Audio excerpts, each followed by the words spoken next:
સમાચારો વિગતવાર જોઈએ. ગાંધીનગરમાં ધારાસભ્યો માટેના નવા નિવાસસ્થાનનું થોડી જ વારમાં ઉદ્ઘાટન થશે અને કેન્દ્રીય ગૃહમંત્રી અમિત શાહના હસ્તે આ ઉદ્ઘાટન કરવામાં આવશે. ધારાસભ્યો માટે 3 BHK લક્ઝુરિયસ ફ્લેટ બનાવવામાં આવ્યા છે. ગાંધીનગરમાં સેક્ટર 17માં આ લક્ઝુરિયસ ફ્લેટ એટલે કે ધારાસભ્યોનું હવે આ નવું નિવાસસ્થાન આ 3 BHK ફ્લેટ રહેવાનું છે. સેક્ટર 17માં 19 માળના 12 એપાર્ટમેન્ટ અને 216 ફ્લેટ આ તૈયાર કરવામાં આવ્યા છે. લક્ઝુરિયસ ફ્લેટમાં ધારાસભ્યોને તમામ હાઈટેક સુવિધાઓ પણ આપવામાં આવશે. ફ્લેટમાં અલગથી કાર્યાલય રહેશે. સર્વન્ટ રૂમની પણ એક અલગથી વ્યવસ્થા કરવામાં આવી છે અને સાથે જ સુંદર ફર્નિચર ગોઠવવામાં આવ્યું છે, રાજ રચીલું ગોઠવવામાં આવ્યું છે. એક અલગ કેબિન પણ બનાવવામાં આવી છે કે જેથી કરીને ધારાસભ્યો મુલાકાતીઓ સાથે મુલાકાત કરી શકે.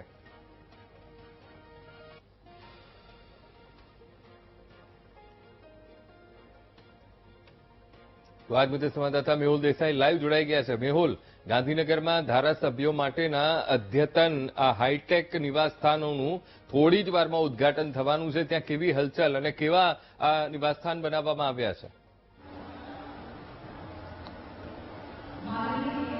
અંકુર, સીધા દ્રશ્યો હું સદસ્ય નિવાસના જ બતાવવા માંગીશ, કારણ કે આધુનિક સદસ્ય નિવાસ જે છે તે બનાવાયું છે. આ પહેલા સેક્ટર 21 ની અંદર આ સદસ્ય નિવાસ હતા ને હવે સેક્ટર 17માં 216 યુનિટ બનાવવામાં આવ્યા છે. આ જે દ્રશ્યો જોઈ રહ્યા છો તે વેઇટિંગ રૂમના છે.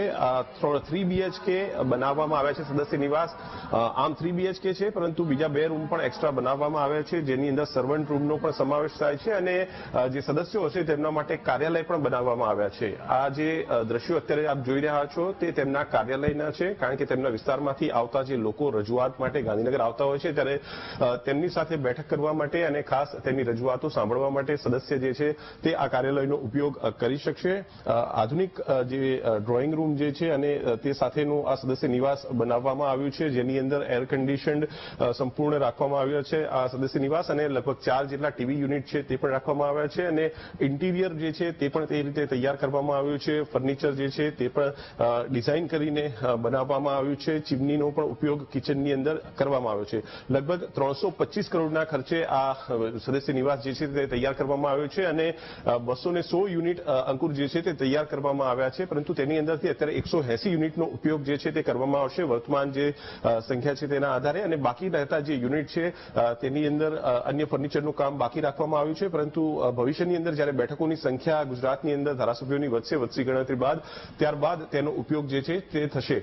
ખાસ જે 216 યુનિટ અત્યારે જે તૈયાર થયા છે તેમાંથી આ 180 યુનિટ ફર્નિચર સાથેના તૈયાર થયા છે અને 3 BHK આ સદસ્ય નિવાસ જે છે તે રહેશે. આ જે ફર્નિચર જે છે તે ખાસ તૈયાર કરવામાં આવ્યું છે. આ પહેલા સેક્ટર 21 ની અંદર આ પ્રકારના સદસ્ય નિવાસ 168 યુનિટ જે છે તે તૈયાર કરવામાં આવ્યા હતા અને હવે જે તૈયાર થયેલા જે રૂમો છે, જે યુનિટ છે તેની સંખ્યા 216 કરી દેવામાં આવી છે.